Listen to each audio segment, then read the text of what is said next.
800 exhibits in all. Marvel at the excellence in landscaping competition entries and vote for your favorite. It's the Portland Home and Garden Show, February 22nd through 26th at the Expo Center. Meet the hot new babe who's moving to Melrose Place. And this is actually an honest explosion. See the cast of Home Improvement blow up the house from Bewitched on Entertainment Night. Entertainment tonight at 7:30. You're watching Coin TV, Channel 6. This is the CBS Evening News with Dan Rather and Connie Chung. Good evening. President Clinton's deal providing Mexico with billions of dollars in emergency economic help was signed, sealed, and delivered today. The deal is widely expected to send interest rates soaring in Mexico, even trigger a recession there. It could also result in job losses here. More about the U.S.-Mexico deal from White House correspondent Rita Braver. With many Americans at best ambivalent about his ordering of a $20 billion U.S. bailout for Mexico, the president himself steered clear of the formal signing of the most ambitious international economic rescue mission of his presidency. Treasury Secretary Robert Rubin was point man to explain administration fears that collapse of Mexico's economy could imperil the U.S. by spreading through Latin America. That could reduce or even reverse progress in countries that have the potential and, in our judgment, are very likely to become the greatest export opportunities for this country in the decades ahead. Opportunities that create American jobs and support American standards of living. The Congress is jittery over Mexico's commitment to repaying U.S.-backed loans. So as collateral, payments from foreign customers buying Mexican oil will be funneled to a special account at the Federal Reserve Board Bank of New York. As long as Mexico pays its debts, it gets the money. If not, the U.S. Treasury can seize the account. Late today, the president said U.S. taxpayers are protected. Then we have very good collateral on this deal. So we have done the right thing by the American taxpayers and the American people. But one House Democrat says this country is unlikely to ever seize Mexican oil revenues. I don't believe it would be viable for the United States of America to take food, which is oil, out of little Mexican stomachs and put it into our federal treasury. It simply wouldn't happen. You would have a revolution in Mexico. In fact, the stringent terms of the deal sent the Mexican stock exchange plunging, and some analysts fear a recession there. Administration officials say it's just a short-term problem, but if they're wrong, that could have a profound effect on American jobs, undercutting a major reason for the bailout. Rita Braver, CBS News at the White House. For all the talk in Washington today about U.S. ties to Mexico, there's another big push on right now to make all that talk English only. It's a proposed cutoff of federal funds for bilingual education. The larger issue, when it comes to basic language, should America be individual slices of heritage or one whole American pie? Scott Pelley reports from one testing ground in Texas. At the very moment Mrs. Hernandez's third-grade students were studying America, funding for their bilingual class in Texas was under attack in a place called Washington, D.C. Why, today, Madam Speaker, I am introducing the National Language Act, which will declare English to be the official language of this country. Under the act, foreign languages no longer would appear on federal documents, on ballots, or in citizenship ceremonies. But the effect would be greatest in schools. In America's classrooms today, 2.5 million students do not speak English well. If the act becomes law, funding for bilingual education will drop to zero by the beginning of school next fall. That's a cut of nearly $250 million a year. What would be at stake for those kids? Well, reality, probably the rest of their education. You're not really equipped to think in that language or to read with any kind of comprehension in that language. So it's very difficult to really do well in school. Bilingual education shields people from reality. It keeps them living in their own native culture, speaking their own native language, and prevents them from breaking into the American mainstream. English only is sweeping the nation. 19 states have adopted it. At least 13 others are considering it. But none ban bilingual education.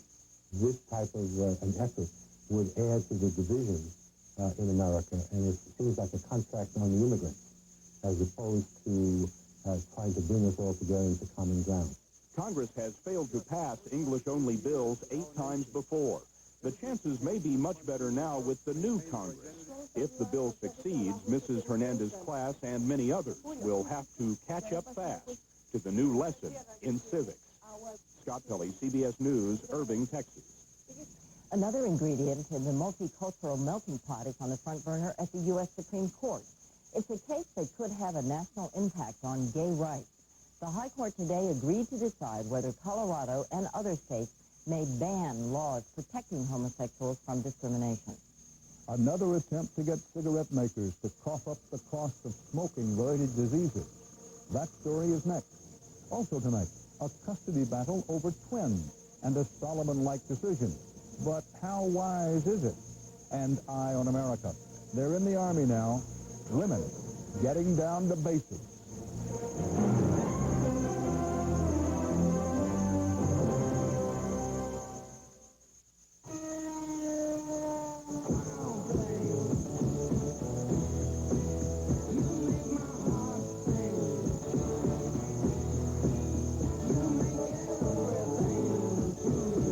Kellogg's All-Bran, high in fiber, low in fat, and a good source of calcium. Because you want to do it all. Kellogg's All-Bran, do it all. Try the good fiber and great taste of All-Bran muffins. Check the recipe on the box. Finally, I was soloist instead of my sister Patty. What a time for a cough. Patty gave me Robitussin cough drops. They worked fast and those vapors. Thanks to Robitussin, I made my sister proud. Robitussin, cough drops from the cough experts.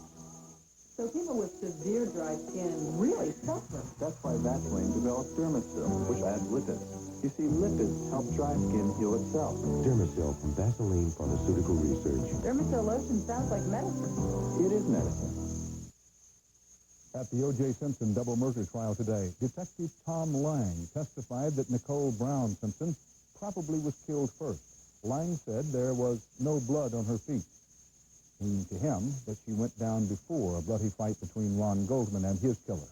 Meanwhile, Judge Ito has summoned key defense witness Rosa Lopez to a Friday hearing to determine whether she might flee before she's called to testify. The tobacco industry has never had to pay a penny in damages for diseases allegedly caused by smoking. Well, Florida is now out to change that. The state filed a civil suit today to try to force cigarette makers to pay more than $1 billion in Medicaid costs. Diana Gonzalez has the story. Ira Stark is the kind of patient the state of Florida and tobacco companies are fighting over. The machine makes me breathe. A 3-pack-a-day smoker, Stark was diagnosed with emphysema just a few months ago. Already, his medical bills exceed $30,000. Because he is disabled, someone else has to pick up the tab. And who do you think that should be? The state or the tobacco company? Absolutely the tobacco company. Why? Because they're the people making the profits from selling these things. The state couldn't agree more. That's why today it filed suit against 2 big tobacco companies, R.J. Reynolds and Philip Morris. Florida is seeking $1.4 billion, its estimated cost of treating welfare patients for smoking-related illnesses since 1990. It's our chance to free Florida's taxpayers from this burden and make the tobacco industry pay for the death and sickness it sponsors. The tobacco companies are firing back. Whether you like smoking or not, nobody puts a gun to your head and makes you smoke. It's a choice. And people are aware of the risks associated with smoking. That smokers are aware of the risks is the traditional and successful defense cigarette manufacturers use in court. But Florida now has a tobacco liability law that says tobacco companies can't use that defense. The companies argue that's unconstitutional. It's not right to have the legislature aim a law specifically at one party or one group and try to punish just that group. But Ira Stark argues that tobacco companies have made plenty of money off loyal customers like himself. So loyal, he still smokes when he's not hooked up to his oxygen machine, paid for now by Florida taxpayers. Diana Gonzalez, CBS News, Miami. A judge in Massachusetts has come up with a split decision in a bitter child custody case. The parents are divorced. The children are twins. And as correspondent Jacqueline Adams reports, The case is not closed.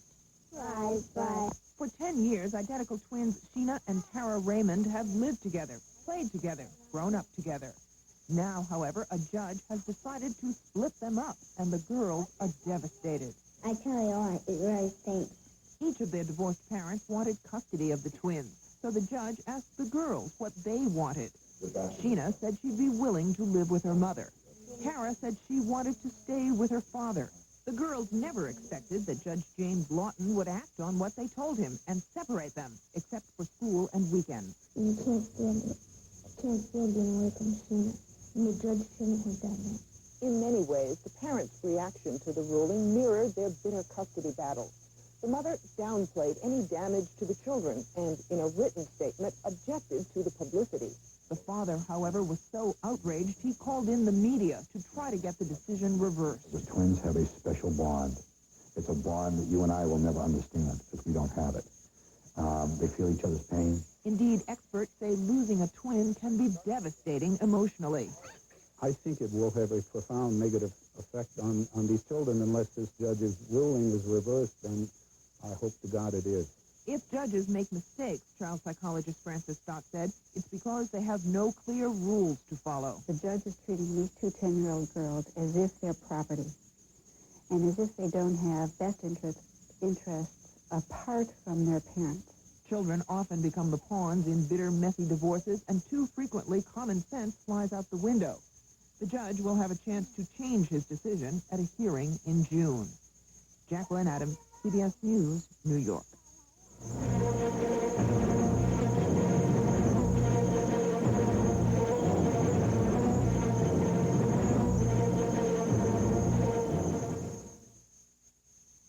At mailboxes, etc. So many times the customer comes in and says, wow, I just love your coffee. A lot of times you can't tell the copy from the original. The only thing I can tell people is check for the warm ones. Those are the copies.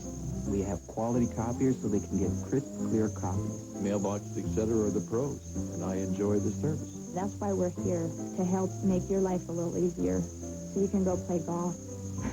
Depend on mailboxes, etc. It's not what we do, it's how we do it. Today, Dave Ryan will understand the benefits of a little extra protection. Today, Brady Blackwell will come to appreciate a shatter-resistant shampoo bottle. Today, for the first time in years, Sheena Connor's grandpa will be able to walk with less pain. Today will be a better day for a lot of people, simply because of a material we call plastic. For 15 years, we've taken good care of each other. We sure have. And to take better care of our health, we've started drinking Ensure. More than a vitamin supplement. Ensure is a delicious drink with all the nutrients adults need to help stay healthy, active, be energetic. Drink Ensure as a meal. Or in between meals. Ensure is even recommended #1 by doctors as a source of complete balanced nutrition. Ensure. To your health, honey. To our health. And now there's new Ensure High Protein, low in saturated fat. Alex Kelly had it all. A good-looking high school star raised in a posh suburb till he was accused of 2 brutal rapes. He was backed up against the wall. There was no place for him to run. But run he did. 8 years living the good life in Europe. Now the game is up. But how much did his parents know? What would you have done? Eye on America tomorrow on the CBS Evening News. Thousands of U.S. troops are off the east coast of Africa tonight. They're practicing for a last landing in Somalia. Within days, they will go ashore to help evacuate UN peacekeepers and withdraw U.S. military equipment. Somali warlords who wrecked the peacekeeping efforts say they will not interfere with the pullout. Another truce has collapsed in Chechnya, and Russian forces are back on the offensive against Muslim rebels. The Chechens are still holding out in parts of the capital, and they're vowing to fight for 100 years. Correspondent Tom Fenton reports. After a short break, the war in Chechnya is up and running again at full speed. Once again, Russian soldiers are striking targets large and small, leaving little room for Chechen maneuver. All roads leading to the Chechen capital Grozny have now been cut, and hopes for a negotiated settlement have all but disappeared. Recent talks broke down when the fighting heated up. The Russians now demand unconditional surrender. The Chechens insist on Russian withdrawal. It's not the stuff compromises are made of. Grozny itself has become a barely living testament to the awesome and indiscriminate power of the Russian army. Russia's own human rights agency is now saying as many as 25,000 civilians may have died in the onslaught. And that doesn't count the living dead, the desperate men and women who wander amidst the rubble, the filthy children for whom death has become a game. But this game has no winners. As the Chechens continue to battle, the Russian body count continues to climb. The men in Moscow will say they've lost 1,000 men. Not likely. That's how many bodies have passed through this one makeshift morgue alone. If the front is dangerous, there's also trouble to the rear. The mothers of Russian soldiers are on the march, trying to impose a ceasefire on their sons, hoping only to bring them back alive. And now a new ingredient is being stirred into the Chechen mess. President Clinton, once a supporter of Yeltsin's intervention in Chechnya, is backing off earlier plans for a May summit in Moscow. Clinton must now choose between battering Russian pride or taking a beating at home for appearing to endorse the slaughter. Tom Fenton, CBS News, Moscow. Russia was declared the winner today of the Cold War. The Canadian government says that with the breakup of the Soviet Union, Russia is now the coldest country on Earth with an average yearly national temperature of about 22 degrees. Canada drops to second at 24 degrees. The American balloonist who took off from South Korea Saturday crossed into Canada today. That made 50-year-old Steve Fawcett the first person to fly a balloon solo across the vast Pacific.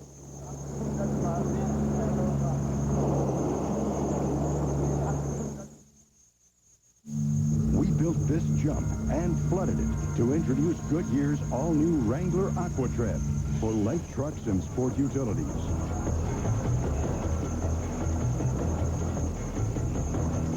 Two aqua channels sweep water away. You get the sheer rugged toughness of a Goodyear Wrangler and the outstanding wet traction of a Goodyear AquaTread. The all-new 50,000-mile Wrangler AquaTread, only from Goodyear. Don't wait.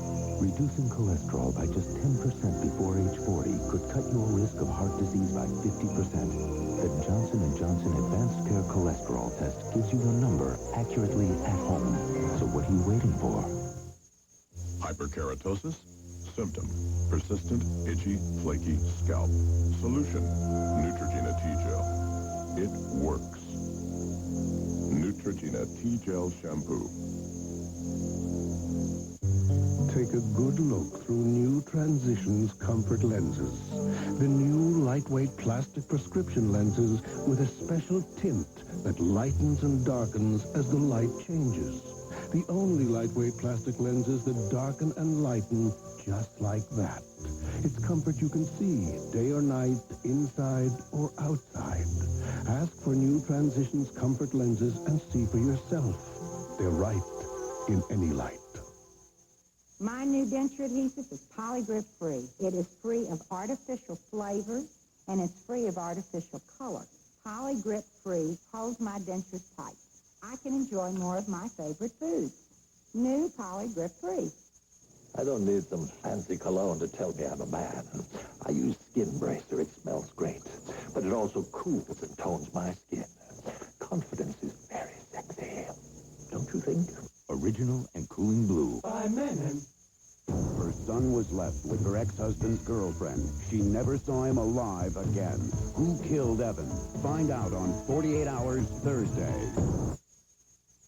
President Clinton is threatening to veto another piece of what he considers to be the radical Republican agenda, this one a proposed moratorium on any new federal regulations.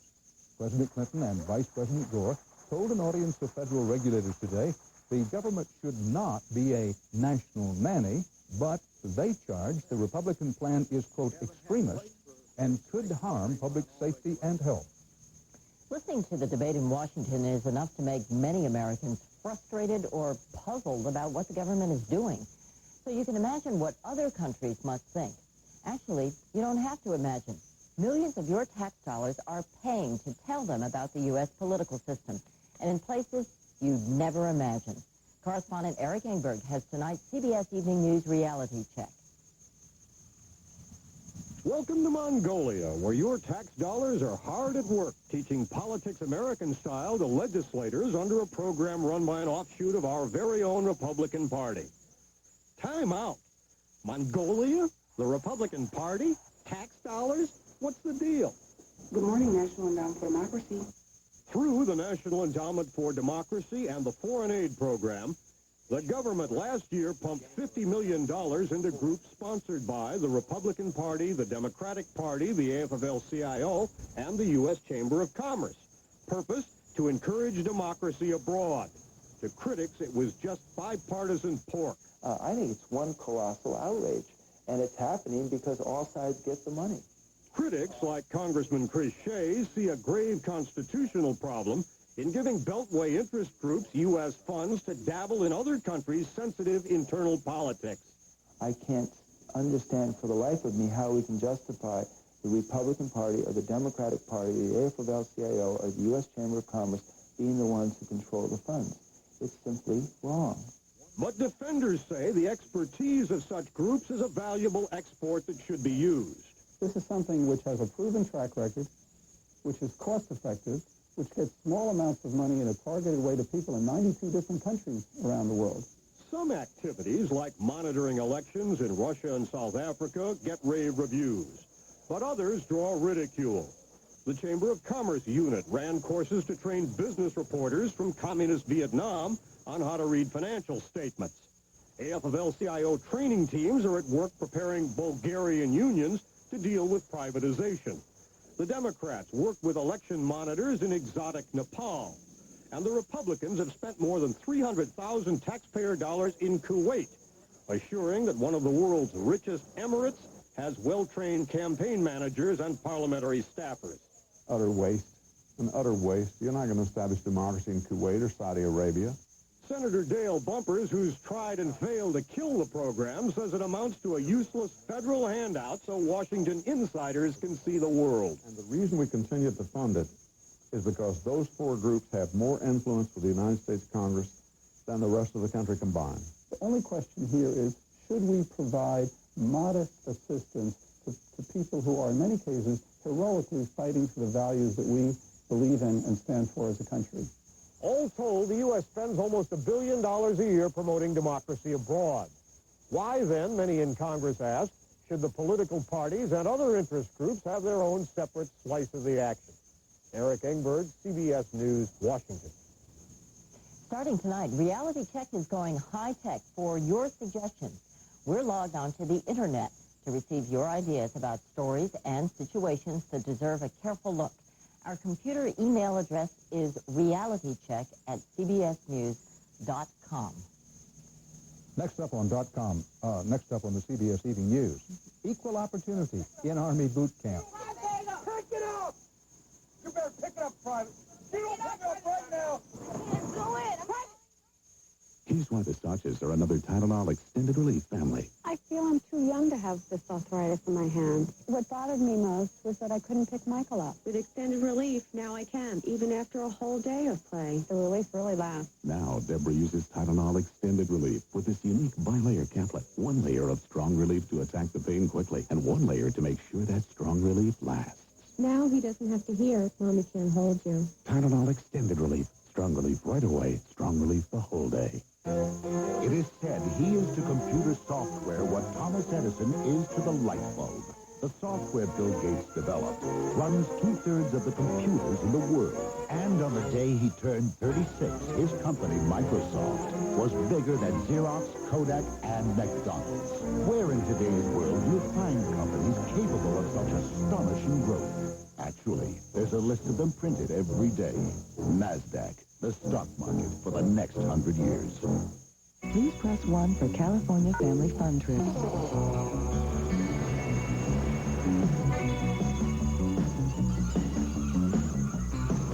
Press 2 for nature outing.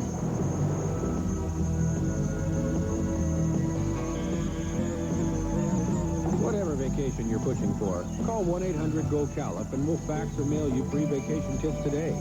Act now while California's weather is nice. Like, that's unusual here. Before introduction, a Moen faucet is tested at least 500,000 times against leaks and drips. so it's hard to find a more reliable faucet. No matter how you look at it. Moen. Buy it for looks. Buy it for life. You make me feel so young. Primus Ultra, the first fat-free margarine, just 5 calories a serving. You make me feel so young. Fat-free Primus Ultra. Get heart smart. In France today, the oldest person in the world celebrated her 120th birthday with a party. According to the Guinness Book of World Records, Jeanne Calment is the first woman ever to reach 120. She's blind, nearly deaf, and confined to a wheelchair. But aside from that, she says, age hasn't changed me at all. Here in America, women have passed another milestone toward equality in the military. Basic training, boot camp, is now co-ed. Women recruits go through the same ordeal side by side with men. Correspondent David Martin looks at how they're doing in tonight's Eye on America.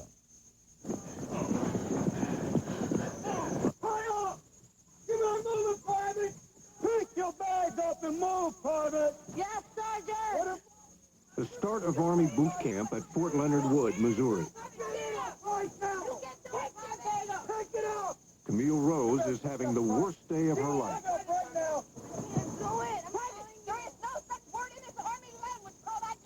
You think crying's going to get you out of here? Pick it up! She isn't even strong enough to carry her bags onto the bus. I was the only one that cleaned up my bags.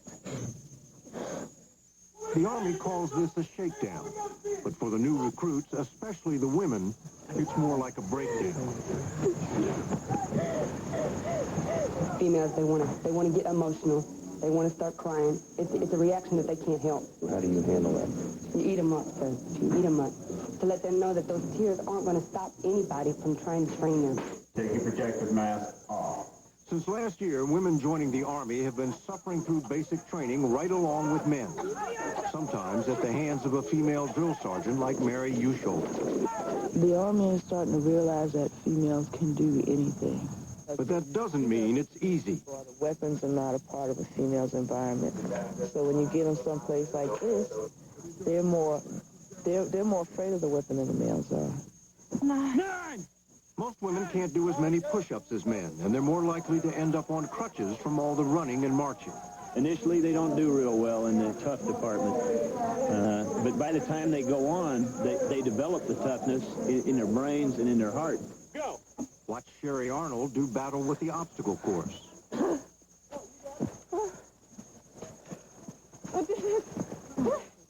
What kept you going? Willpower. You know, you got to strive to make them tough. So far, about 4,000 women have been through a co-ed boot camp, and the Army has been surprised by the results. The women have done better than they used to do when they were training by themselves, and the men have done just about as well as they've always done. In the beginning, a lot of people were pessimistic about it. Cold and tired on a winter field exercise, these young men and women learn a lot more than just how to react to an ambush and evacuate the wounded. As you learn to grow with the female soldiers, you tend to throw away the stereotypes. You know, female soldiers run, oh, I just broke my nail. You know, but you learn to grow and you forget about it. So what if life in the field will never sound the same? Oh, you're a love. We're all soldiers, you know. We're different genders, but we're here. We're all in the Army. We're equal, and we're starting to look at each other as the same, as soldiers, not male, female. The wonder is not that co-ed basic training works, Almost there. but that it took so long to find out. Get over that wall! Get it! David Martin at Fort Leonard Wood for Eye on America. Catch him up! And that's part of our world tonight. Tomorrow on CBS This Morning, the attorney representing Los Angeles Police Detective Mark Furman. And Dan and I will see you again tomorrow night. Thank you for joining us.